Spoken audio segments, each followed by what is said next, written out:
Welcome everyone to a new webinar on CAPE. Today's session will focus on how to use Eric Zimmerman's tool, EvtxEcmd, to enhance your event log analysis with CAPE. We'll hear from Kroll's Andrew Rathbun, a former detective and forensic computer examiner who now works closely with CAPE during his digital forensics and incident response investigations. Before we switch to Andrew, a few housekeeping items. Today's session will be recorded, and you will have access to the recording in a few days. We encourage you to submit questions via the GoToWebinar client, which should be floating somewhere on your screen. We'll try to answer as many as possible and follow up with answers after the event if we do not get to your question. You'll also find on the client a handout section where you can download relevant materials. A brief reminder that CAPE is free for law enforcement, government agencies, for research, academic, or personal use. If you're using CAPE in a paid engagement or on a third-party network, an enterprise license is required. Licenses are available at kroll.com/CAPE. Finally, if you are interested in learning more about CAPE and securing your certification, we have a few upcoming virtual sessions. These are small group sessions with ready access to Kroll experts. With that, I'll pass it to Andrew to kick off the presentation. Thank you, Hannah. Appreciate it. Everyone, welcome. Thank you for joining. We got a lot to cover today, so we're just going to get right into it. So we'll start out just a little bit of history about myself, who I am. My name is Andrew Rathbun. I'm a senior associate at Kroll in cyber risk. I've been here since March 2020. I do digital forensics incident response. I typically work in ransomware cases. I'm also one of the CAPE instructors. Prior to that, I worked for HHS OIG as a forensic computer examiner, the 2210 for those with federal experience. And then prior to that, I was at the Michigan State University Police Department, where I was a police officer for 4 years and a detective for 3 years. I'm also a United States Marine Corps veteran, and a couple side projects that I take part in. I'm the administrator of the Digital Forensics Discord server. Highly recommend you join that if you're not already a part of it. Also, I'm a contributor to aboutdfir.com, and this past year or so, I've been doing a lot of stuff on GitHub in regards to Eric Zimmerman's tools and CAPE and whatnot. So feel free to network with me. There's my LinkedIn, Twitter, and GitHub. So a couple housekeeping things, just what to expect on this. There's going to be a lot of looping GIFs, okay? PowerPoint's not the most it's not the most fun thing in the world to stare at when it's just text. So I'm trying to spice it up a little bit. There'll be a lot of looping 5 to 20 second GIFs that'll be trying to drive home the concepts that I'm talking about on the slide. So hopefully that works well for you guys. Shortly after that, after the presentation, we'll do a short live demo and then a question and answer. And we're going to be covering CAPE, EvtxEcmd, and Timeline Explorer, covering the acquisition and automation with CAPE, the parsing with EvtxEcmd, and the analysis portion with Timeline Explorer. Just a quick overview slide, and we'll get right into it. So I want to cover just event logs in general, and just because this is the first slide that you guys are seeing, there's the GIF on the right. If you look at that subheading right under event logs, that's going to be covering what the GIF is showing you. So hopefully that helps make sense, or that makes sense. So anyways, we'll get into the event logs. We're only going to be covering EVTX logs, so that's Windows Vista onward. Windows XP and Server 2003, those were EVT files. For the purpose of CAPE and EvtxEcmd, we're only talking EVTX files, which can be found at C Windows System32 WinEVT logs. And the 4 main elements that we care about is the channel, the provider, the event ID, and the payload. Basically, if you've ever seen a system.evtx, that system, that's the channel. Whatever the event log is called, that's going to be considered the channel. And then within each channel, there are various providers. One of the best examples of that is the application log, which is on the next slide, we'll show a good example of that. But the application log, there's lots of different providers that log events to the application log. And event IDs are not globally unique. So there's a lot of 21s, 24s, 25s, 1s, 100s, multiple providers, and they all mean different things depending on the provider. So it's not safe to just say, oh, a 21 event. Well, okay, is that the system kernel? Is that the TSLSM? So we'll get more into that. So the next slide we're going to cover is the application log. So this is using Timeline Explorer to filter on the application log. And as you can see me scrolling right here, you can see all the different providers that are logging events into the application log. And I use this as an example just because there are so many different ones. So next, here's just a quick example of some duplicate event IDs. You can see, I'll get my laser pointer here. You can see these are one events for WinSock WS2 Help and Sysmon. So these are two different providers, but with the same event ID. Same thing here, Sysmon and Bits Client both have 3 events.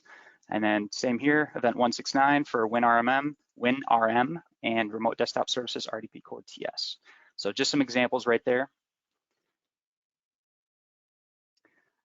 Event log files are basically XML files at heart. And the picture there on the right is just me running the XML command with EvtxEcmd, and that's just the output in a text editor. So this is effectively what an event log looks like. This is a 4624, which is an account that was successfully logged in.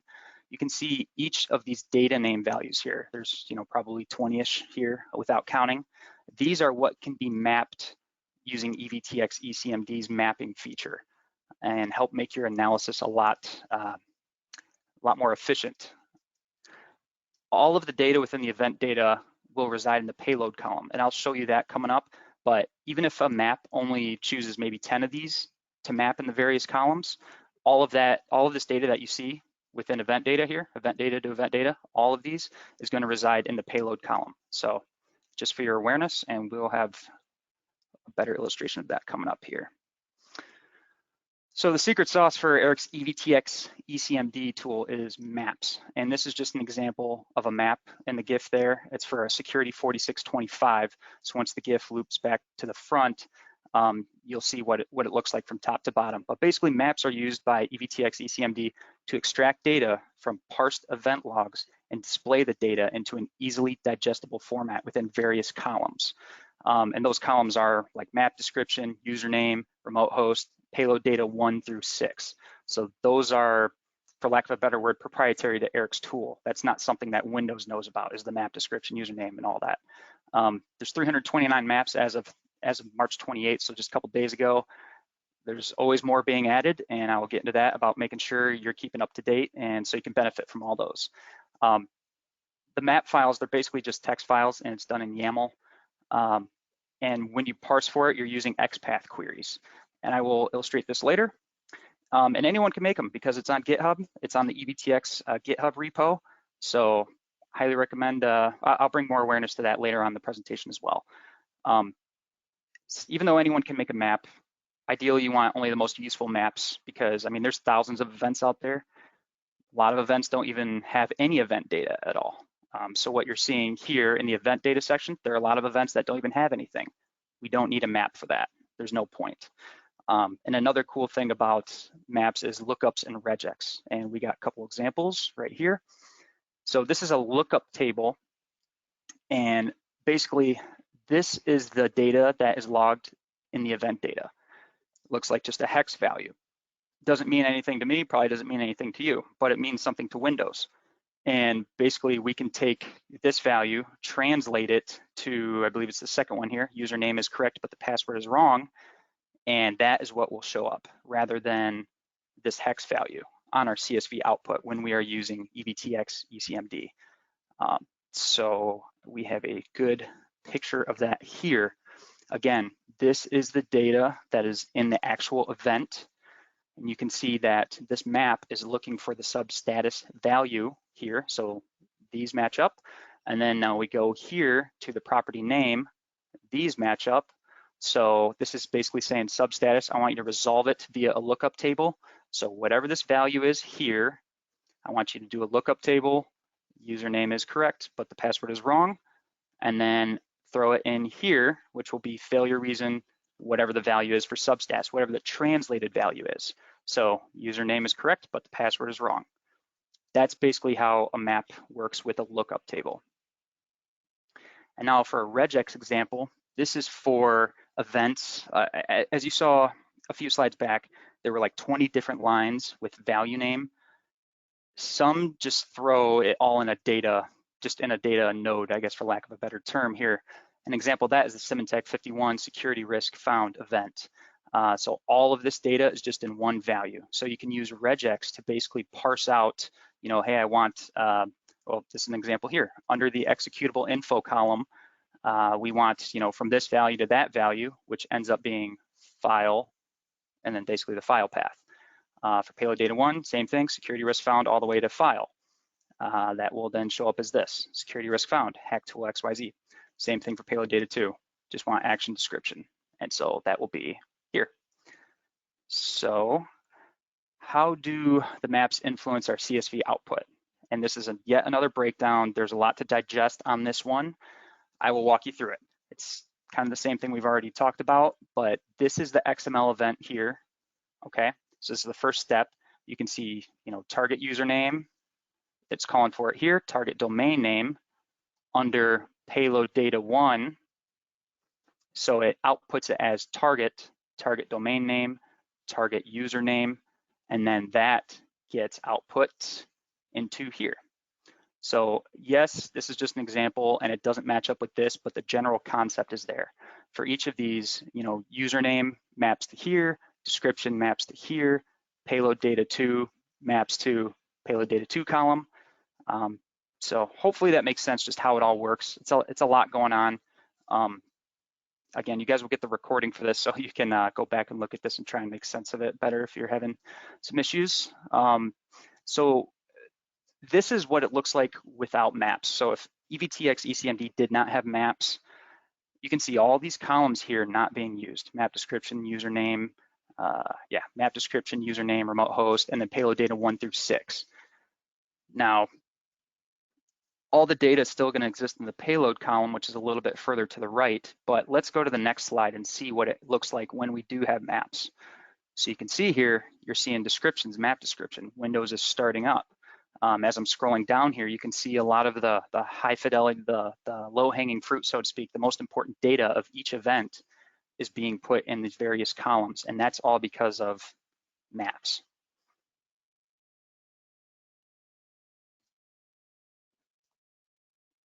Let that one finish, okay? And so the payload column, that is going to be all the way to the right. So once this GIF loops back, you can see this payload data 4, 5, 6, executable info, source file, and payload. What you can do is you can click on a column header here and filter, and this basically provides a deduplicated list of everything that is in that column. But this will at least show you all the data that the maps are pulling. You can see all these different values, subject domain name, subject logon ID, everything, regardless of how it's mapped in those columns that are unique to EvtxEcmd, it's all still going to reside here in the payload column. And this is great for being able to search in Timeline Explorer for a certain executable or a certain username, because even if it's not mapped, it will still hit on the payload column. So another thing that you can do is, and this is in Timeline Explorer, of course, you could double click on any cell in the payload column, and rather than it looking like a big blurb of randomness, you can hit the format button there on the bottom left, and we'll let this GIF loop one more time, and we'll show you. So I'm double clicking on a cell here.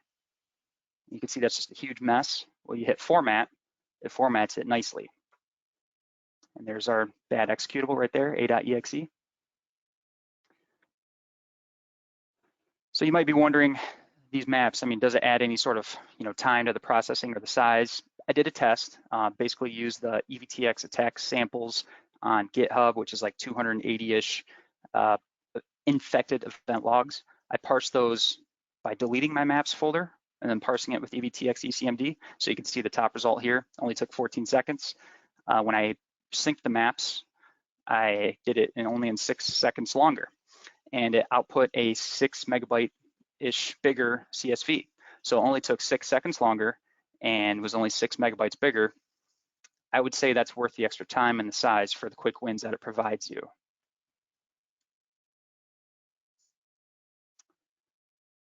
So when it comes to maps, like I said, anyone can create them. There's a guide and a template that I've made and I put together. Whenever you sync your maps, there's going to be a guide and a template, a .guide and a .template file, and those you can open in any text editor, really. The guide is going to be very verbose. The template is going to be the exact same thing as the guide minus all the comments. And I'll show this in the live demo very briefly. But basically, in order to make your own maps, you need to convert the EVTX files to XML. And the way to do that is by running a command, just like you're going to parse with EvtxEcmd. You would run, EvtxEcmd.exe -f, then path to it, and then --CSV. Well, you just switch it to --XML, and it'll output in XML. You can also automate that. I made a module, Cape Research Event Logs, and that will just automate. Just if you are parsing event logs with Cape, just take that module in addition, and then you'll get XML as well. Like I said, you can use a text editor of your choice and GitHub Desktop or any sort of alternative Git solution that you use. One thing that really helped me when I first started making maps is if I was adding on to the Microsoft security auditing security of event logs, I would just copy one of those, and then I would change the name of it from 4624 to 46 whatever I was doing, and I would just use that as a template. That made it really easy for me because it's just a nice running start. So the channel and the prevent, then the provider and the event ID must match what's in the XML output. And then at the bottom of every single map, there's documentation and there's an example event, basically an example of the event. Usually you can get those from, if you're working cases and you find an event that doesn't have a map, you want to make a map for it, you can scrub that event data and then just paste it in there. And in terms of documentation, each of the maps, which there are 300-ish of them, each of them are a resource for learning about that event. So if there's any sort of blog post, any sort of forum post, any sort of YouTube video that's about that particular event, it should be at the bottom of every single map. So make sure you include that when you are creating maps. And then here's where the guide and the template are.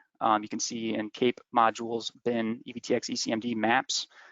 It should be towards the top because of the exclamation point there. So one of the struggles with all the maps and them constantly changing is keeping them up to date. So I'm going to show you the manual way to do it and then kind of the automated way to do it. So to update maps, basically you just got to run a sync command, which you can see there on the right side. I'm just running just a --sync. So you can, and this is, just to be clear, this is from your Easy Tools folder. So if you're like me, you have an Easy Tools folder and you have a Cape folder. Sometimes I just run the tools, by themselves.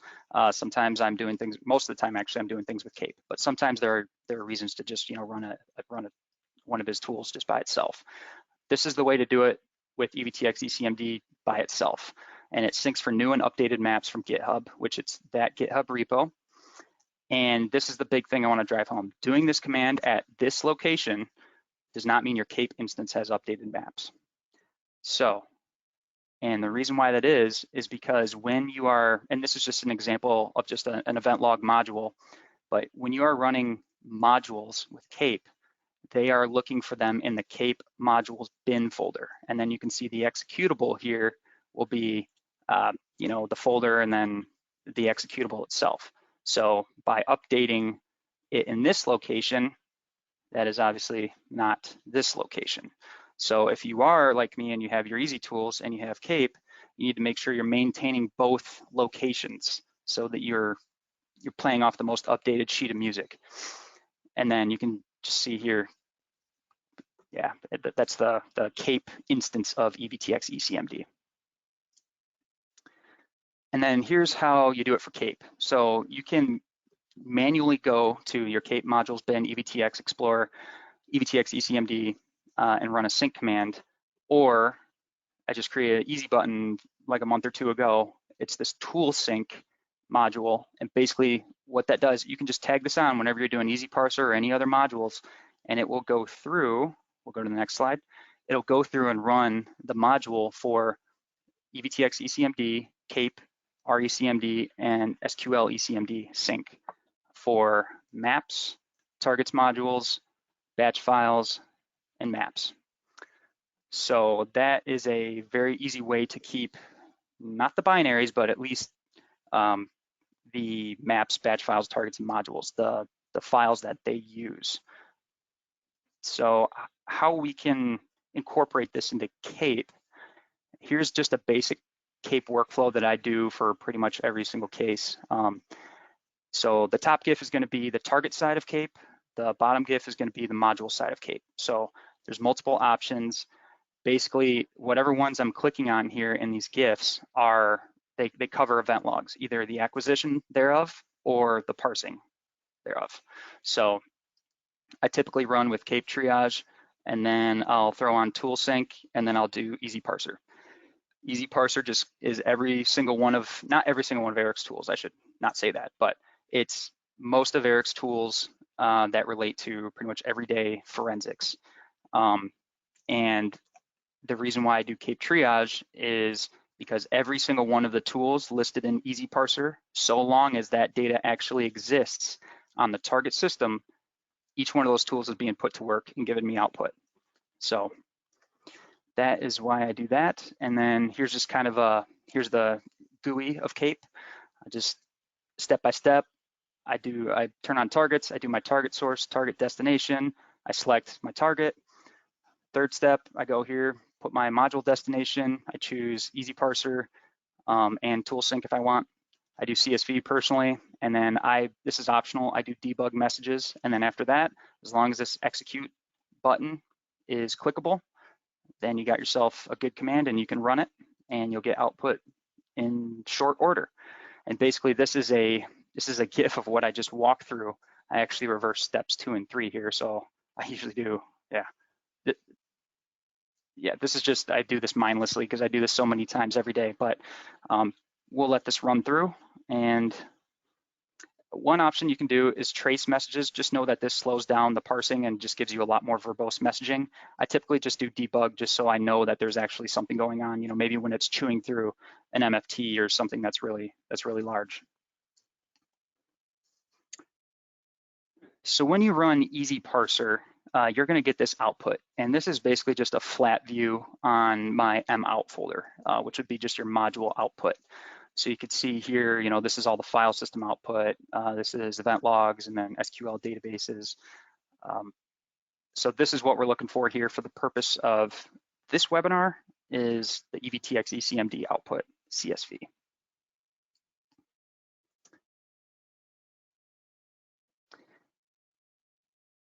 And when it comes to ingesting this into Timeline Explorer, or you can look at it in Excel too, but Timeline Explorer it's built for us forensicators, and I just love it. It's great. But basically, what I do is I grab all the relevant output that I want, and then I just drag it over. This is Timeline Explorer here. It was kind of hard to make this GIF, so I apologize for that. But I just grab whatever I want to look at, and literally right now on a case I'm working right now at work, I got 100 some files open in an instance of Timeline Explorer. So there's no limit to how many files, well, there's virtually no limit to the amount of files that you can drag into Timeline Explorer.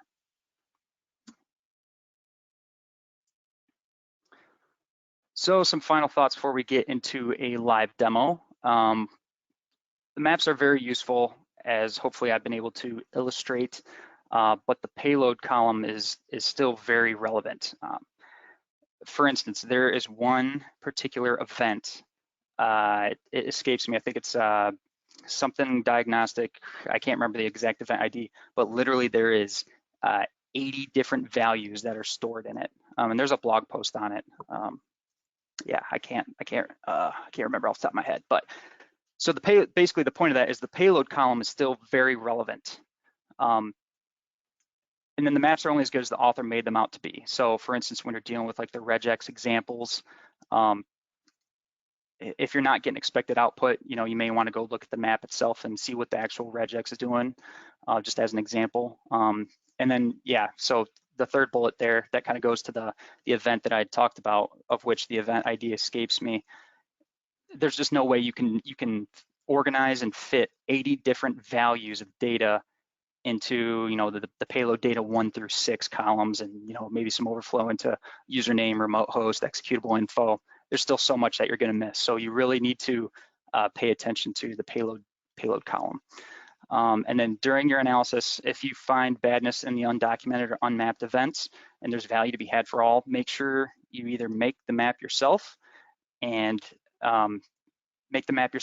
do a pull request on GitHub, or reach out on GitHub, just shoot me a message, or on Discord or whatever, and I'll make it myself. As long as I have test data, I'm happy to make a map for the greater good. So one last thing I would say before we get into live demo here is, if you don't already have a GitHub account, you don't need to be a coder or anything like that. I personally cannot code. Despite all the stuff I do on GitHub, I can't code, but I would recommend you at least have an account, and then you go and follow the relevant GitHub repos related to CAPE, which would be CAPE files or EvtxEcmd. Hit that watch button. Sounds like a YouTube person right now. Hit that watch button, go all activity, and you'll get emails of whenever stuff is updated. So if someone adds a really important event or a new artifact, you'll be aware of it, and you'll know that you need to do a sync or update binaries. So with that, we are on to our live demo here. All right.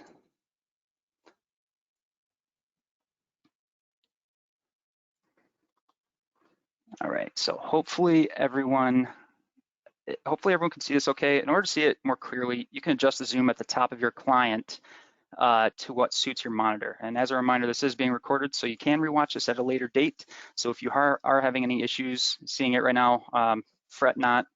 You should be able to remediate that when you see the recording. But for the purpose of this, let's look at, so this is, for those who haven't seen Timeline Explorer before, actually before we get into this, let's quick show what some CAPE output looks like. We're doing pretty good on time, so we might have a little bit longer demo than I anticipated, but that is okay. So when you run EZParser, so long as the data exists on the system, and this is CapeTriage, by the way, but so long as that data exists, you should be getting this output here. So this is me just doing a flat view. I typically sort on size here, and I'll grab, for instance, the MFT EvtxEcmd output. I'll grab the batch file output. Just grab a few here and there. I'm not going to go through, but basically then this is how I drag over 30 to however many 100-ish files all at once into an instance of Timeline Explorer. So this is basically what you can expect whenever you run EZParser, when you're either running it as the module itself, or you're running it with a target as well. So here's some event log output. I will maximize this. This is basically the parsed EVTX files from the EVTX attack samples GitHub page, which that has a lot of sysmon events. It has a lot of, just everything is infected. If you've ever worked IR before, you'll see a lot of a.exes and a lot of suspicious folder locations. I'd highly recommend, if you need some good trigger time with event log analysis, go use EvtxEcmd with CAPE and get this output and look at it yourself. Some of the things I'm about to show you here, you can try on your own. So without further ado, let's show you some of the cool things you can do with some of this output in Timeline Explorer. So everything that is here is basically recorded in the event log itself. So that's kind of like a Microsoft thing. Pretty much everything to the right of that here, this is all EvtxEcmd magic. These columns are, the easel for which, the map maker has to put all the different data that's in an event. So we can see here, like for instance, this network connection is with this username, and all these various pieces of data here. If you want to see what that actually looks like, you can double click here, and this is all the data like I showed in that GIF here. So really only the most important stuff here, or at least what was important to the person who made the map, only that stuff is going to be mapped in these various columns. One thing that is a very, very good thing to do, or a very useful thing to do, is you can take any of these columns and you can group by them. So one thing I'll show you here is let's do map description, because that's basically the description of the event itself. If you throw it up here and you actually scroll all the way to the left, you can see it groups by this. And then, so now you can see all the events that are, process tracking. You can see all the pipe created events. You can see, all these other columns here are still visible. You can keep going down, actually, or going up in this instance. You can see all the various ones. So you can see there's 2,000 that don't have maps for them, and I won't spend a lot of time on this, but you can see right here very easily, some of these don't even record any data. So there's really no reason for those events, which there's probably a lot of them, to even have a map at all. So another cool thing too is you can just keep chaining this together. So if you want to see by computer, let's try this. Let's do like bits right here. Okay, here's 2 different computers. So there's 2 events on this one and 255 events on this one. That's pretty cool. And you can just keep stringing, basically make your own recipe for various things that you're looking for. And that's actually a really good idea for someone if they wanted something to do on GitHub and share with the community, is basically various recipes that you could put together with these columns to find, maybe unauthorized logins or unauthorized RDP sessions, just whatever would make it the easiest. That would be a really good idea. So I'm putting that out there. And then you can ungroup here. Another thing that I do all the time is I'll search here for, a.exe. So let's say this is a known evil executable. In my event log output, I will just search here and I can see there's hits for it here. And then you can see also where the maps have mapped the data that does have the a.exe. Now, of course, there's false positives here, blah, blah.exe, but still very useful. Another thing that I do a lot as well is if I'm looking for events on a particular day, I will just, see, 02/16, I'll just search the date here. Now, you can do the filtering up here as well, but when you're dealing with like the MFT output, and this is kind of a caveat, there's obviously multiple times within the MFT, so last modified, created, and whatnot. So if you're only filtering on a certain day, on like last created, for instance, you're missing out on maybe stuff that was on that day that you are interested in the various different timestamps, last access, last record time. So that's some little bonus knowledge there. Column header filters. This is a really good opportunity to, let's click on the application log here, for instance. So we are filtered on just application.evtx. Let's see what all is logged in here. You can see there's not a lot compared to the GIF that I showed you guys, but you can do the same thing with all these other ones as well. And this is how you really start to learn how event logs work, is, just because there's a system.evtx sitting there on your system or on your target system, I guess you can make assumptions about what could be in there, but you don't really know until you look. Click on the system log and you can see, okay, there's event log, net log on service control manager. That's where you see your 7045s and whatnot. This isn't the most, this data set is really good for finding like incident response badness, but it doesn't have a lot of that boring normal stuff.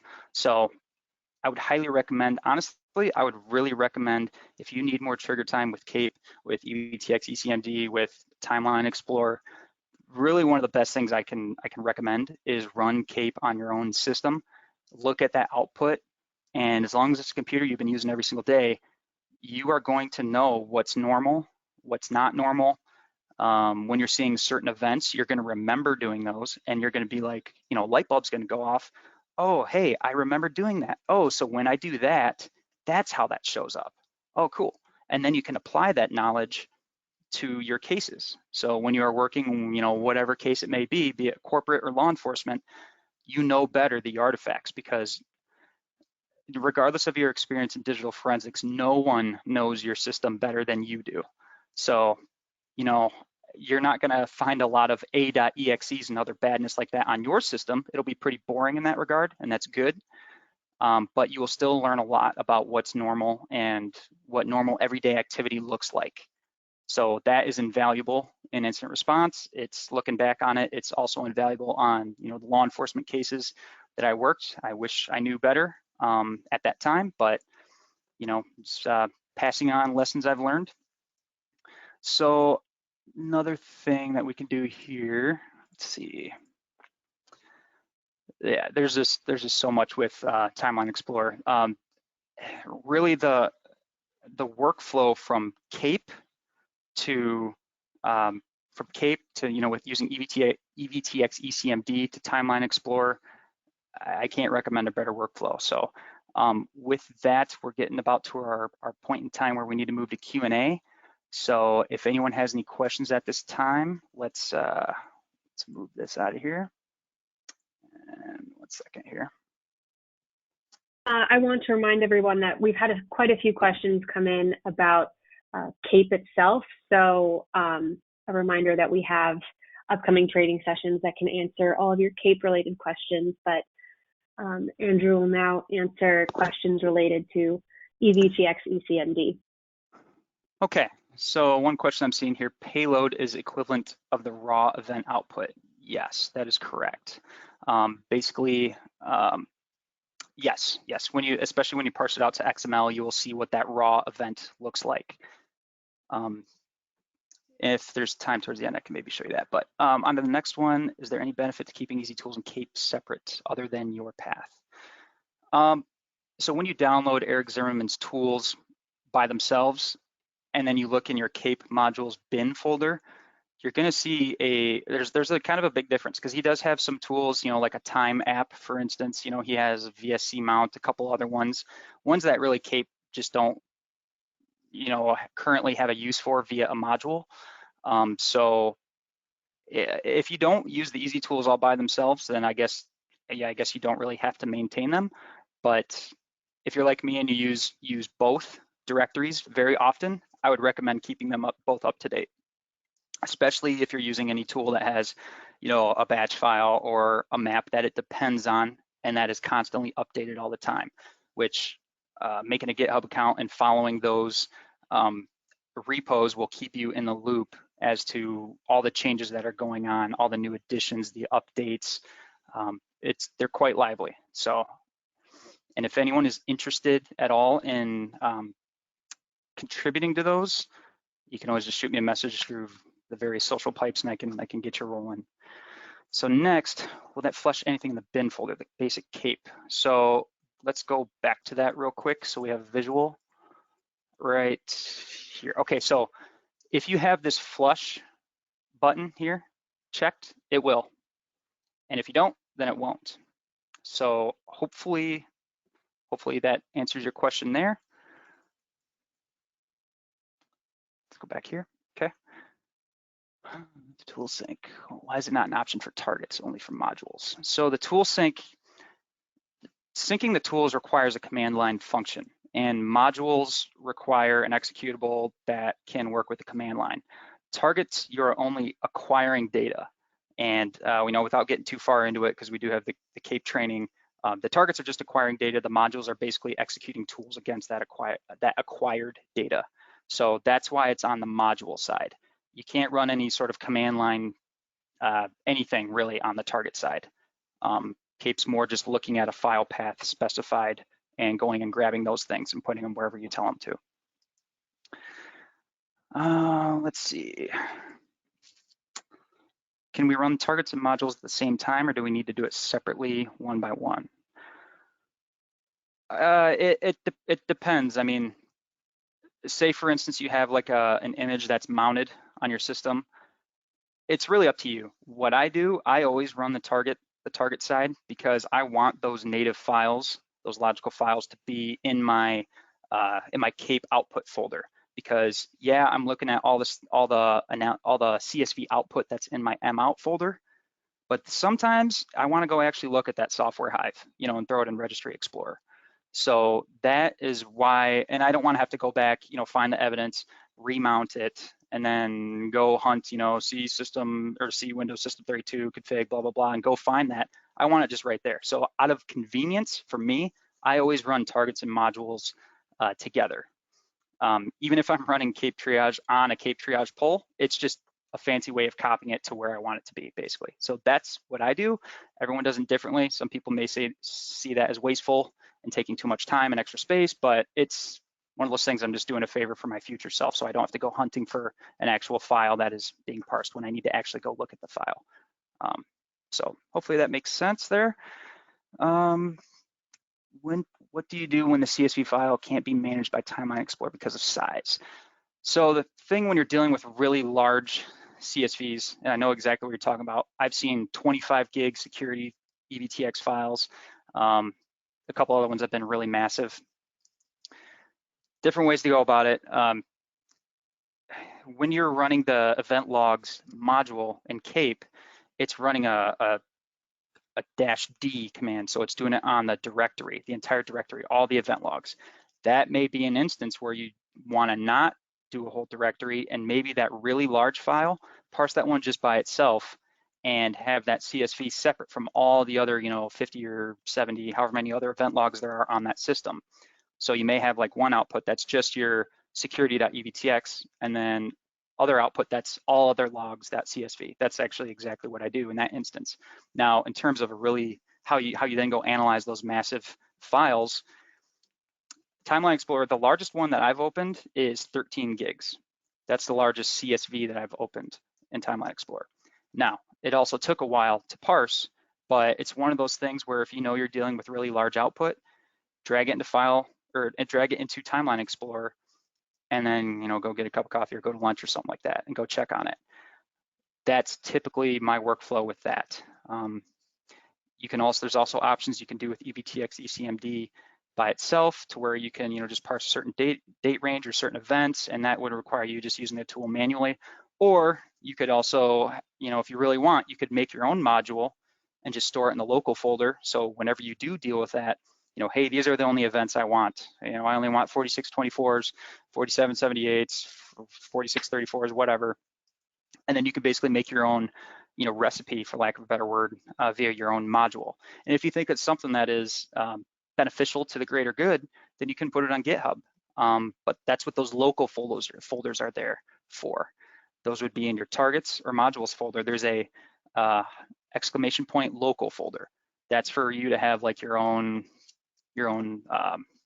targets and modules, for instance.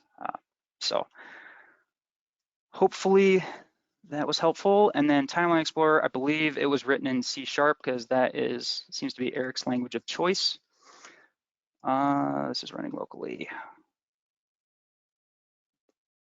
Is the question, this is running locally, how can this be run on a remote system or from an image? I'll go back to in the image example, for instance, you could just mount the image and then you can just point CAPE towards that image and just run your targets and modules that way. When it comes to doing on a remote system, I don't know exactly what your setup would be, but you'd probably just be pulling the target side with CAPE, and then you would be doing the parsing on the back end locally. One thing to consider too is if you are doing your parsing on that remote system, is you may be overwriting MFT entries, for instance, that may be of use because you're creating extra files. So if you're pulling remotely, you probably want to do the least amount of, be the least invasive as possible. So if you're doing remotely, I would just recommend just doing targets and then just deal with your parsing while you're back in the office, so to speak. The map is a new feature which was not there before. And was not there before is to parse data as per. I'm not exactly sure what this question is. The map is a new feature which was not there before, and it is to parse data as per investigator format. I'm not sure what that one's asking. I've only been using CAPE and these tools for pretty much just over a year now, and I know the tool predates that when it came out. I'm pretty sure that these maps shipped with EvtxEcmd whenever that came out. I think just only probably in the last 6 months or so, there's been a lot more contributions to building out that map repo. So if you have any further clarification on that question, please feel free to provide that clarification. That'd be great. Is what you have shown here considered a super timeline? No, super timeline would be with Plazo. So we did not do any parsing with Plazo. There's classes out there that will cover all the super timelines, but Timeline Explorer does ingest the super timelines and have all fancy color codedness with it. So is there a way to set up CAPE to search for a known hash value? I don't believe there is, but that is a question that you may want to ask on Eric Zimmerman's repo. He has a repo called Issues, or the CAPE files repo, either or, but you can go on there and ask that question and get the answer from him. So more details regarding EZTools. EZTools, you can go download. If you just search Eric Zimmerman's tools in Google, probably the top result will be a github.io page. And from there, there's going to be a whole bunch of links to various tools. At the bottom there's a get Zimmerman tools.ps1 script. If you download that script and just run with PowerShell, right click run with PowerShell, that's going to download all of his tools all at once. So with those tools, I mean, you can do almost A to Z forensic analysis with his tools. They're very robust, and CAPE uses them a lot. So next one, could you give us a few examples? And target a CapeTriage or module EZTools wouldn't be enough. So in regards to that question, so basically I think the question is when CapeTriage is being used, and I think you meant EZParser, when that wouldn't be enough. That depends on what case you're working with. So to know what CapeTriage pulls, you can look at the CapeTriage target and see what it's actually pulling. From there, you can decide, okay, knowing what I know about the case, which obviously I don't know, I can't speak for every case, but the particular case that you're working now, does this cover everything that we are going to need to know? And if not, is there another target that exists for it? Which there's a ton of targets. There's, I think, 220-ish targets, same with modules. There's 200-ish of those. There should be something that covers what you need for that. Basically, the workflow of CapeTriage and EZParser has been crafted to where, as long as that data exists, all those EZTools are going to be put to use. And so, I mean, I know you can do basic collection, also does a lot of what CapeTriage does, but it's a little bit different. Phil Moore put that one together. So, I mean, it's the answer to every single question in forensics, right? It depends. It may be one of those things where you do your initial CapeTriage pull, for instance, and then you do your analysis, and then turns out, oh, hey, we might need to look at this. Okay, now go back to CAPE, mount that image again, and go pull those targets that, maybe CapeTriage did not cover, like Windows error reporting or whatever other ones it doesn't cover that may answer the question that you currently have. So, let's see. Have I encountered problems with conversion to CSV, or does the map ensure problem-free parsing? The EvtxEcmd outputs to CSV for the purpose of analysis. I've never had any problems with the parsing. So I guess if you can get more specific with that. Andrew, let's take one more question and then we'll be at time. Okay, 1 second. Okay, for collections and processing systems without internet access, how best can updated maps be transferred to those hosts? Probably the best way to go about that. And are you talking like a client host, or like your fellow investigators, your fellow examiners? Because I think you're going to need internet access to sync the maps, to update CAPE, to sync all the tools. You're just going to need to at some point. And then I guess how you get that to, if it's like a fellow examiner, is that via USB? Is that, yeah, it's kind of hard to answer that, but you are going to need internet access at some point. In terms of running the tool sync command, if you don't have internet access, it's just going to say it can't update maps, and it's just going to go on to the next part of your workflow with CAPE. So I guess to answer that part of the question, maybe that's what you're getting at, is if you don't have internet access, it's not a deal breaker. So I hope that answers that one. And I think that's it. Thank you everyone for attending this webinar. We will circulate a recording in a few days. Have a nice day. Thank you, everyone.